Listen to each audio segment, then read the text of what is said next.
Okay, so I'm going to read from the book. Okay? So, here it is. Okay. Where was I when I read something? The Hair Festival? Thank you. These are the freaks over here. These are my stalkers. Yes, I was in the Hay Festival a few weeks ago and I read Scapegrace chapter. Now I'm not going to read that here. Oh my I'm going to read something new. I'm going to read the very first chapter of the new book. The new book, by the way, thanks to you people, is not finished yet. If I wasn't here, I would be at home finishing the book. It literally has got a few hours left and then it's done. But, you know, because of you, I'm here. Okay, so, this is the new book. Spoiler alert, it's awesome. Okay.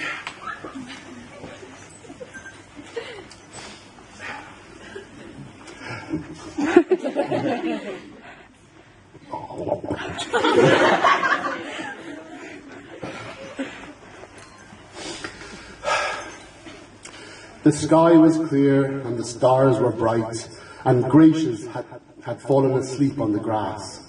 Donegan nudged him, and he murmured and came awake. "You are supposed to be keeping an eye on the place," Donegan said. "I was," Gracious yawned.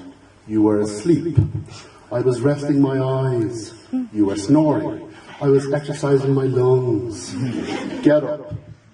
Grumbling, he got to his feet and stretched. He didn't have to stretch very far. He wasn't that tall. Still, what Gracious O'Callaghan lacked in height, he made up for in muscle and cool hair. "Hi, Valkyrie," he said. "Hi, Gracious." "So, is this your first time meeting a witch?" She nodded. "You'll do fine, don't worry. Witches are more afraid of you than you are of them." "I thought that was bees." He blinked. "You might be right." "Yes, you are right, yeah. Bees are fine, witches are horrible. Always get those two mixed up." He was wearing baggy jeans and a faded Star Wars t-shirt. Valkyrie imagined that he had a special nerd room at home where he kept all of his weird clothes that referenced old movies. And she imagined him standing in the middle of that room for hours, slowly rotating on the spot, an unsettling smile on his face. By contrast, Donegan Bain, a tall and slender Englishman, favoured sports coats and narrow ties with his skinny jeans. He glared at Gracious. "I can't believe you fell asleep." "I didn't fall asleep." "Then do you know if she's home or not?" "I haven't a clue, I fell asleep." Valkyrie had first met them only a few months earlier, but she felt she knew them well enough by now to know that if given the opportunity, they would stand on this hill and bicker for hours. So she turned and walked down to the cottage, and after a moment, they followed her. They arrived at the door, and Donegan knocked 3 times. They waited, and the door was opened by a frowning girl. "Hello," Donegan said with a smile she didn't return. "Do you know what time it is?" The girl asked. Valkyrie judged her to be around her age, maybe 17 or 18. She had pale skin and full lips and luxuriant red hair that framed her face. "Why, no," said Donegan, as if it were a game. "What time is it?" She scowled. "What do you want?" "My name is Donegan Bain, and this is my colleague, Gracious O'Callaghan. We are the Monster Hunters. We're here with our associate, Valkyrie Kane, and we were wondering if your grandmother was home." "You're Monster Hunters?" "Indeed we are. You have probably heard of us. Writers of The Beginner's Guide to Monster Hunting, the entire series, the definitive study of word creatures, and The Passions of Greta Gray, our first work in romantic fiction. And you want my grandmother, if your grandmother is Duvo Nibroin, yes. Are you going to kill her? I'm sorry? No, God, no. No, we just want to talk to her. So you're not going to kill her? No, I assure you, she's quite safe. How do I know I can trust you? We came here unarmed. Donovan said cheerfully, and Gracious looked at him. You're unarmed? Yes. And aren't you? Well, I suppose so. Apart from my gun.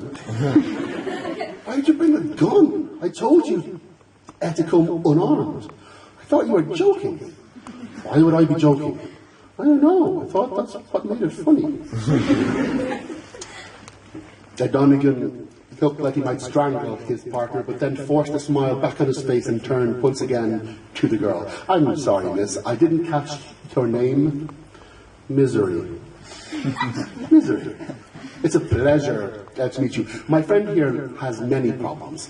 He's quite bright in his own way, but he likes taking guns to inappropriate places. Let me assure you that we mean your grandmother no harm. We just want to talk to her. Why? Valkyrie stepped forward before either of the monster hunters could make the situation worse. We're looking for a friend of ours. Maybe you've seen him? He's tall, skinny, he wears nice suits. Also, he's a skeleton. His name is Skulduggery Pleasant, and he's wandered off on his own, and we think your gran might know where he is. Why would my grandmother know that? Because he came to see her, and that's the last we heard of him. We don't have much to do with sorcerers. They don't like us and we don't like them. I don't recall seeing your friend either. What did you say he was? A zombie? A mummy? A skeleton? A skeleton, yeah. No, haven't seen one of them in ages. I think you're lying. What if I am? What are you going to do about it? Whatever I have to. And there it is. The arrogance that my grandmother is always talking about. And what kind of sorcerer are you then? Let me guess. Standing here, dressed all in black. Are they armored clothes? They are, aren't they? And that big, ugly ring on your finger. That's from that death magic thing, isn't it? Necromancy. But you're my age. You're too young to have had the surge. You're probably still experimenting with your little sorcerer disciplines. Like a good little girl. So I'd say you're an elemental. Am I right? See, witches, we don't have disciplines. Real magic isn't about choosing one thing over the other. Real magic is about opening yourself up to everything. Yeah, said Valkyrie. That's really interesting. Is your granny home? Could we talk to her? She's home, but she's busy. What's she doing? Witchy things? Could we come in? Nope. We're coming in, with or without your permission. I'd like to see you try. No, you really wouldn't. I think, said Gracious, that the wrong foot has been gotten off of. Misery, you seem to me to be a lovely girl, and I sense a sort of kindness in your eyes, which reminds me of a newborn fawn, or the noble hedgehog. We've been looking for your grandmother for a few days now, and yesterday our dear friend Skulduggery went missing. We're very worried, as you can imagine, and some of us, without naming any names, might be a little more short-tempered than usual. I am not short-tempered, said Valkyrie. Then how did you know I was referring to you? Because you pointed. Getting back to the subject at hand, Misery, we would really appreciate it if you would let us in. Please? Misery looked at him, but didn't respond. Said Gracious. Hello? Quiet, he said. I'm thinking. I don't really get along with my grandmother. She's stuck in her ways, and I look at her and she's all withered and stuff, and I don't want to end up like that, you know? I don't want to live in a cottage in the middle of nowhere for the rest of my life. I want to live in the city. I want to wear high-heeled shoes every once in a while, and do things that don't all revolve around being a witch. Gracious nodded. I understand and sympathise with everything you have just said, apart from the bit about the shoes, which I wouldn't know that. Can you promise me you're not going to hurt her? Asked Misery. Valkyrie frowned. Why would we hurt her? Because she has her friend trapped in the cellar. Valkyrie stepped through the doorway. He'd better be okay. He's fine. From what I can hear, they're just like talking. If you can promise me that you won't hurt her, I'll show you how to get down there. Do we have a deal? I'll defend myself, Valkyrie said. If she attacks me, I'll defend myself, but we promise to go easy on her if it is at all possible. That's really the best deal that you're going to get, Gracious added. Fine, said Misery. Come in and wipe your feet. The cottage was dark and weird and smelled funny, like boiled cabbage and wet dog. Valkyrie could see why Misery didn't like living here. She couldn't see a TV or even a radio. It was lit by oil lamps, and there was a brazier in the corner. In the winter, she imagined that this place would get very cold. Misery pulled back a rug and lifted a heavy trapdoor. She put her finger to her lips, and Valkyrie nodded. The cellar was bigger than she'd expected, but about as gloomy. The Valkyrie and the monster hunters walked down the stone steps, then crept through the tunnel towards a flickering light, following the sound of Skulduggery's voice and another, a woman's. The nearer they got, the more distinct the words became. See what this has got to do with me, said the woman. I'm just an old witch, living out her life with an ungrateful granddaughter. What would I know about the affairs of warlocks? Valkyrie peered around the corner. A Duvog Nibroin looked remarkably like the witches in the fairy tales. She was old and small and stooped, with tangled grey hair and a long chin with a wart on it, an actual wart. She was wearing a black shawl over a shapeless black dress, but disappointingly no pointy hat. Still, Valkyrie couldn't have wanted her to slip fully into caricature. That would have been silly. Facing Duvog, his back to Valkyrie, Skulduggery Pleasant stood in a chalk circle. She knew enough about symbols and sigil magic by now to know that the circle was binding his powers, but there were other symbols there she didn't recognize. Seeing as how he didn't just step out of the circle, though, she guessed they were there to keep him in place. Witches and warlocks get along like a house on fire, he said. He was wearing the grey suit he'd been in the last time she'd seen him. His hat was on the table in the corner, and the lamplight flickered off his skull. You shop at the same stores, you use the same recipes. If anyone would have heard what the warlocks are up to, it'd be a witch.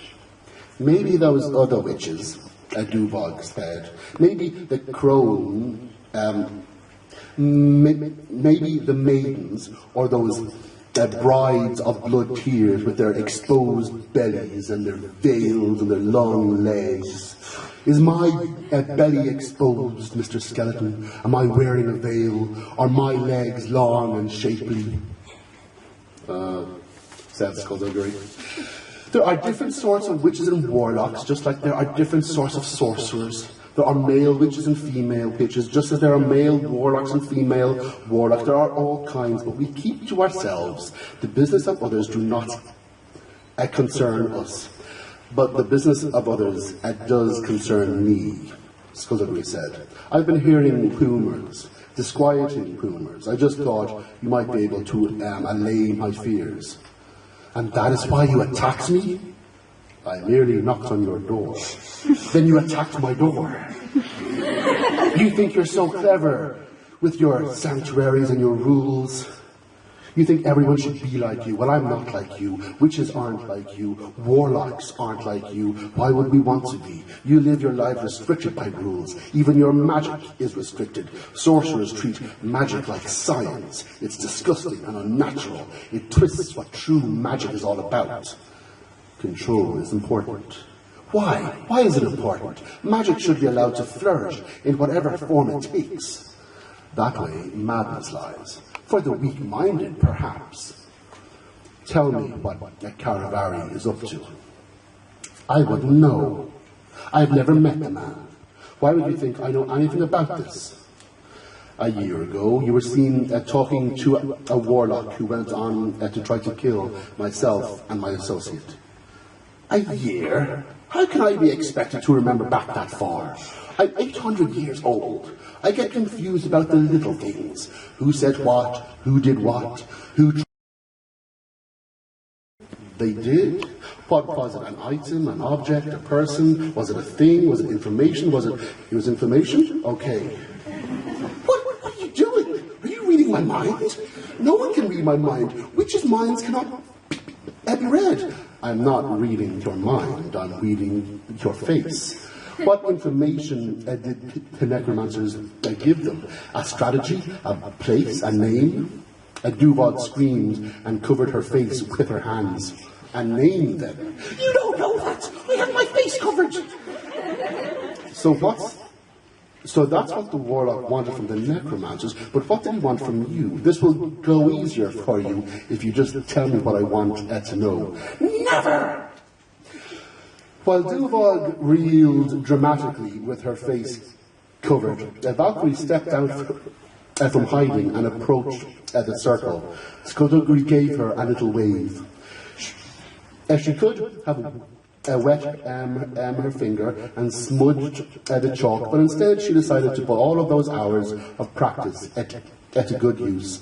Crouching by the edge of the circle, she put her hand flat on the ground and pushed her magic into the concrete until she was almost a part of it, until she was as cold and as hard as it was. And then she wrenched her hand to the side and the ground cracked, splitting one of the lines of chalk.